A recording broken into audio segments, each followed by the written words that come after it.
I'm going to start on a more personal note than usual. My youngest sister has a form of something called chronic encephalopathy.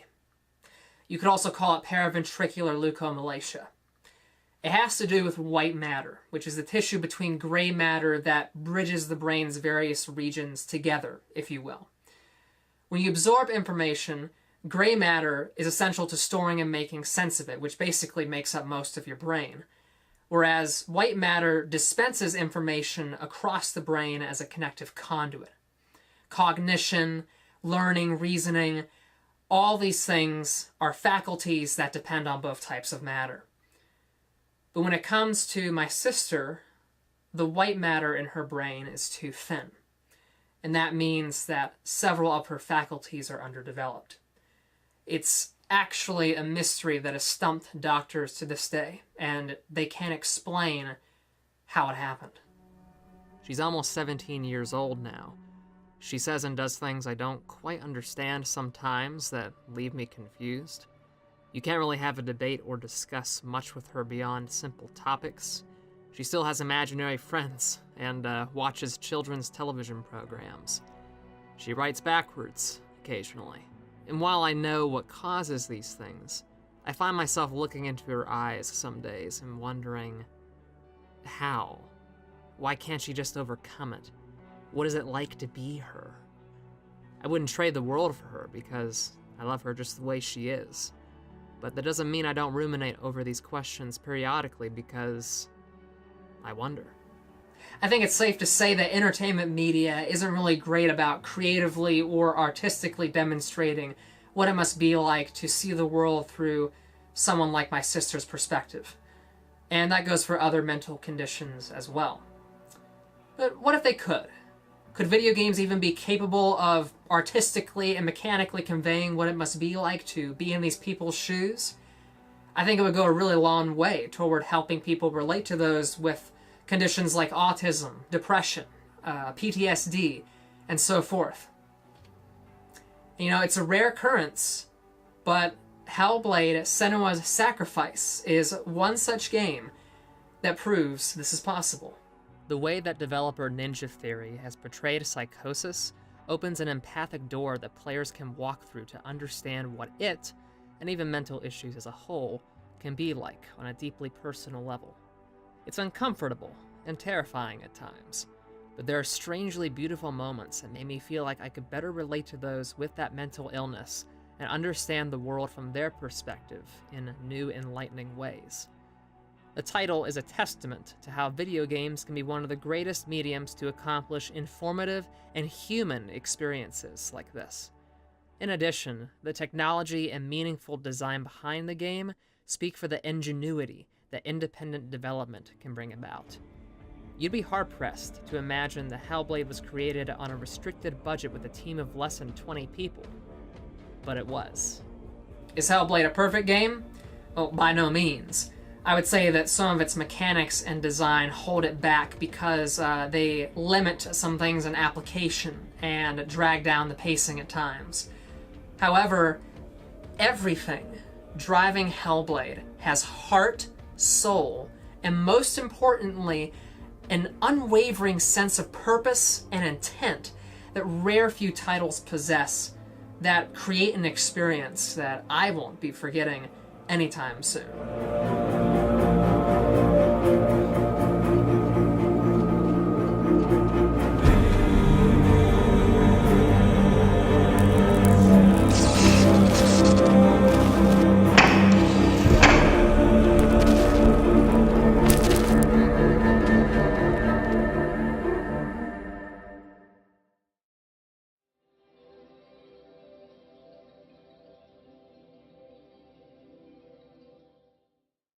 There was a Celtic tribe called the Picts that lived off Scotland's coast a long time ago. They were a curious people that the Roman Empire actually had to keep out with a wall that still spans across an entire section of England, but its purpose was eventually no longer needed back then. The Vikings saw to the Picts' destruction in the 9th century by raiding, pillaging, and torturing them. This isn't entirely confirmed, but it's the most likely explanation for the tribe's disappearance, And this is where Senua's tale starts.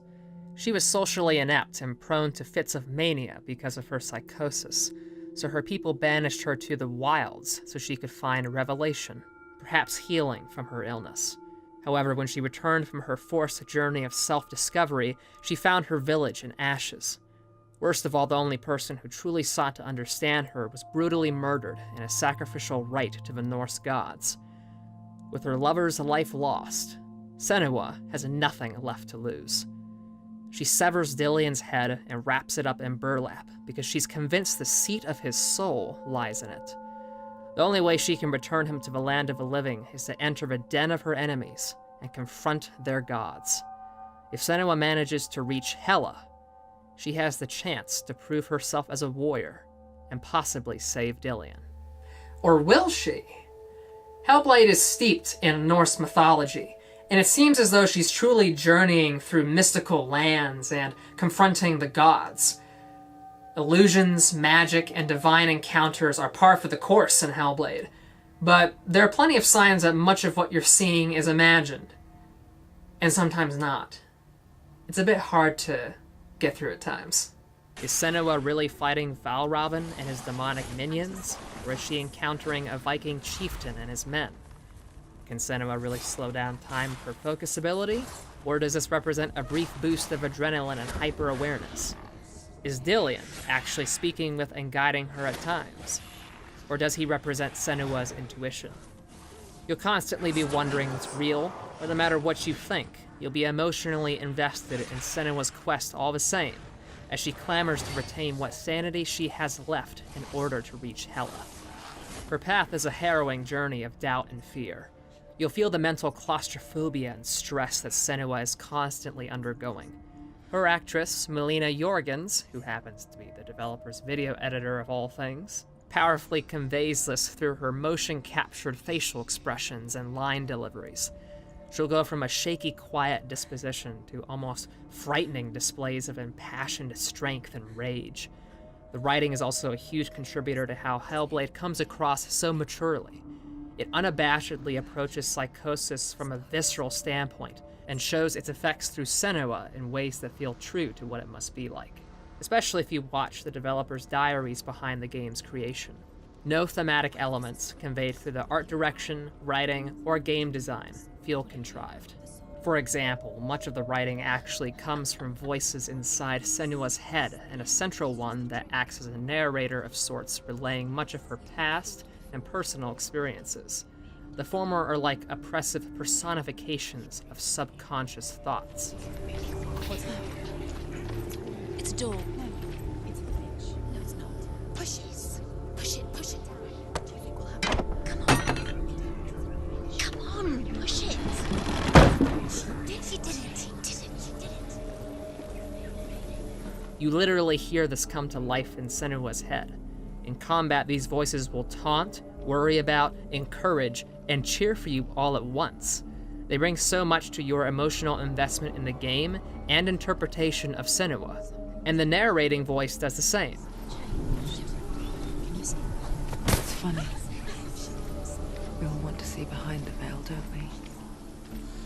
Once we do, we mostly just close our eyes again and pretend what we saw was never really there. It will dig into colorful philosophical and psychological territories that could almost be poetry with how it puts some things. I couldn't tell you how many times I wanted to write down some thought-provoking lines. And that's not even including other characters' dialogue that proves to be just as thoughtfully conceived. Hellblade strings together a tale that's difficult to swallow. Much of it is intensely dark, and what little respite you have from that is few and far between. But that doesn't make it any less compelling, much like The Last of Us, which is really dark and depressing, but it's one of the most impactful stories I've ever witnessed in a video game in my life that I love to death. You'll want to see Senua's journey through to the end, because her determination is infectious, and the battle within her mind is absolutely gripping to behold. The story isn't fun and games. It just feels really important, as a really sincere, creative illustration of psychosis.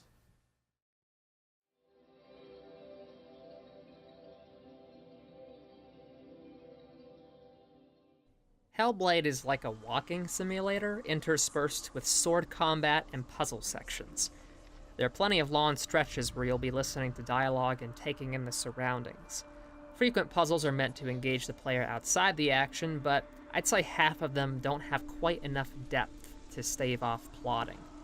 For example, the main puzzles you'll encounter throughout the game involve finding Norse symbols in the environments around you to unlock gates.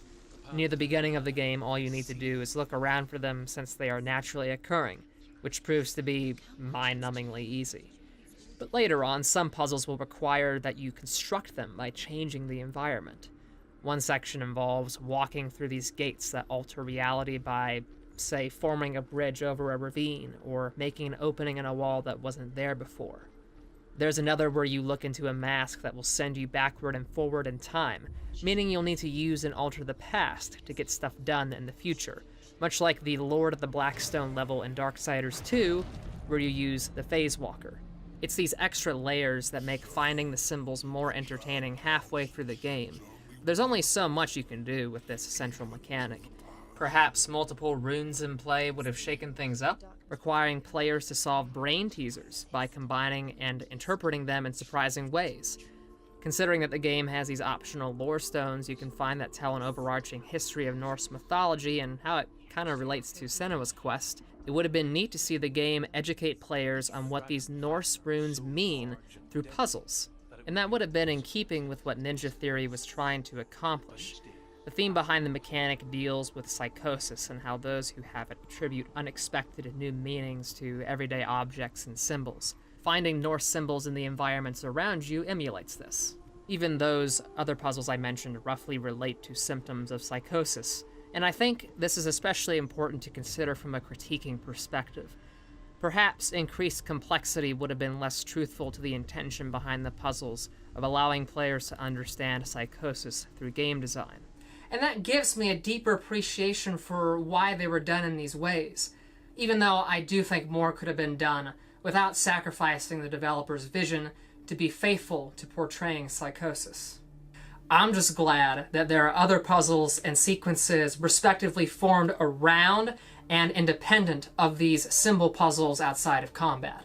For example, there's a couple neat levels where you have to fumble your way through the dark using sound to make your way out of these nightmarish places. There's another where you have to outrun something in a maze, which is simply nerve-wracking. My point in, pointing these out is that there's enough diversity in the exploratory parts of the game to keep things interesting. Now, when it comes to combat, that's a strange beast. You're not given a tutorial in-game of how to fight, so you need to consult the pause menu or naturally discover the simple set of mechanics on your own.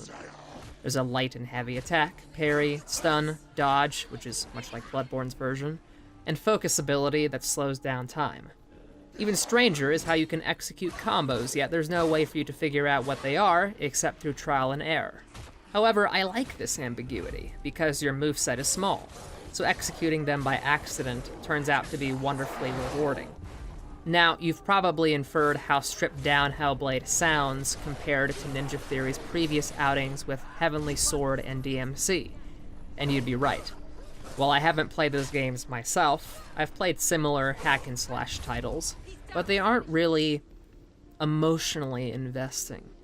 You're distant from your character. Most enemies are pushovers and only become real challenges in really large groups. And just admit it, you're doing a lot of button mashing with those games. Sure, it can be a lot of fun, but Hellblade doesn't have any of these, I guess we'll call them issues here. You'll start out fighting one enemy at a time, but as you progress through the game, groups will increase with up to 3 to 4 foes at once. That doesn't sound like a big deal, but since these enemies are large, heavy-hitting, and can easily corner you, you'll find the Hellblade is hardly simple in execution. The typical guys wield swords, but others can brandish shields to block most of your attacks unless you stun them or move behind them. And they're very aggressive, just like another type with 2 axes and a stun ability. And there's a Juggernaut that can charge and almost kill you in one hit with his massive axe. When these enemies turn up, they're a formidable force altogether. You'll need to smartly position yourself and take advantage of any opening you get. These fights are supremely visceral and immersive because of how much weight lies between every hit you give and take. I must say that a massive component of how investing they are comes from the superb animation and voice acting behind every strike. A perfect parry will be accompanied with a blinding flash of blue light and ringing that look and sound so satisfying. Senua will scream as she brings her sword down with a force that could shatter the earth. The voices will plead for you to rise when you falter and even whisper hints to dodge and activate your focus ability, mainly because the camera is so close to Senua that you'll feel intentionally limited. I think that was a brilliant decision. So I can confidently say that some of the boss fights and a handful of the wave-based combat sequences are some of the most emotionally shaking fights I've ever gone through in a video game. And that's saying something. The simplicity initially belies how much I thought they would engage me, which is a testament to how intentional the developer was to add weight not only behind the story, but also the gameplay. You'll be rigid with adrenaline plenty of times. I promise you that.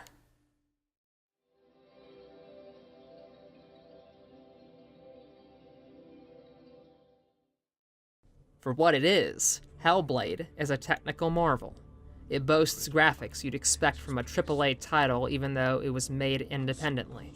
The motion capture reaches the heights of the Order 1886 and is so convincing that FMV is confidently used for some side characters in visions that Senua will have, and they look pretty good. Draw distance, textures, and weather effects look great, but a particular feature that's put to great use is lighting. It has a lot of thematic significance in many cutscenes and environments, and the ways it dances across objects and coalesces with darkness is superb. The only thing that kind of stood out to me is this grainy, blurry effect that was fairly noticeable throughout the game, but considering the game also runs at a consistent 30 frames per second on the standard PS4, it's a small complaint in light of how much the game does well graphically. But I really want to tip my hat toward the art direction. Senua's character design is memorable and rooted in accurate history of how the Picts dress with their tattoos, hair, and whatnot. The enemies are terrifying as well with their animal skull helmets and ragged clothing. They really look like they're from hell. However, the game impresses the most with its set pieces and how they can change on the fly, reminding me a lot of how The Evil Within did this to effectively capture insanity by keeping players wary and off balance. This ties back to whether or not you can discern if you're in fantasy land or reality sometimes, or like a mix between the two. Like, imagine yourself in an abandoned Viking settlement, and then suddenly you're in a blood river with a mystical sword in hand, around a sea of corpses writhing and trying to pull you in. It's kind of jarring, you know? But I think that's kind of the whole point of it. These illustrations are further accentuated by bizarre visual effects that overload some scenes with too much blurring, saturation, and Norse symbols that hang all around you in the air.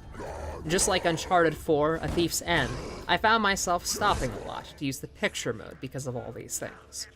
There were so many eerily captivating moments that I had to capture. You could say eerily captivating visually defines Hellblade as a whole, in a good way.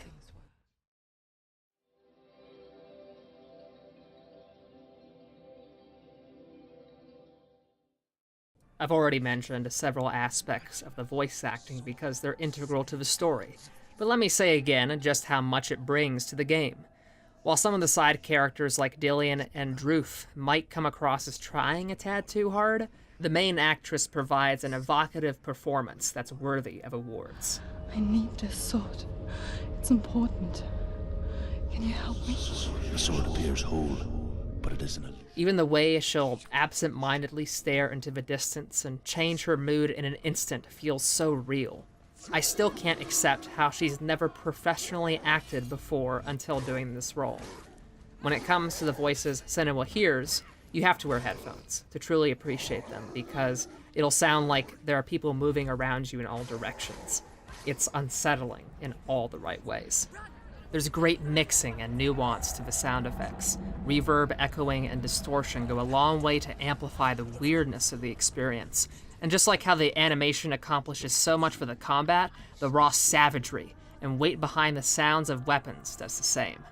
If I were to nitpick at one thing, though, it's that I found some of the environmental effects jarringly lo-fi. It's nothing game-breaking, mind you, but it was enough to bring me out of the game's otherwise consistent oral immersion. The otherworldly sound effects like dissonance and noise for psychotic episodes are absolutely terrifying. And the same can be said for how the music contributes to this. It's very much an ambience-driven score that's like a mix of Gary Scheinman's work for Middle-earth: Shadow of Mordor and Resident Evil 7's soundtrack. There's a good amount of mellow strings and tribal percussion during combat, and strong Norwegian chants will come in sometimes, making it seem as if the enemies themselves are issuing a melodic battle cry against you. It's not one of those soundtracks I imagine listening to outside of the game, but it sure is one I couldn't imagine the game being without.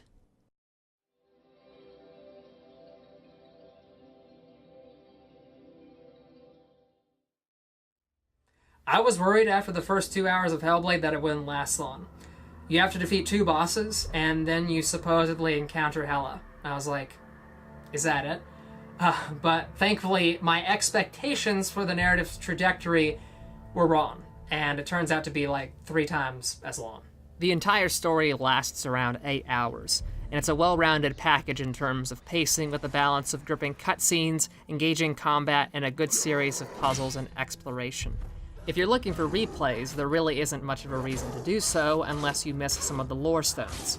You can get a platinum trophy if you do this, since every other trophy is unlocked simply by playing through the whole game, so I really recommend looking every which way to grab this one. So, for a game of this quality to be half the price of a full retail game at launch, you can't go wrong with it. And while it has nothing to do with the game, there's actually a documentary on the main menu that's on the game's development, and I'd recommend watching it after finishing the game.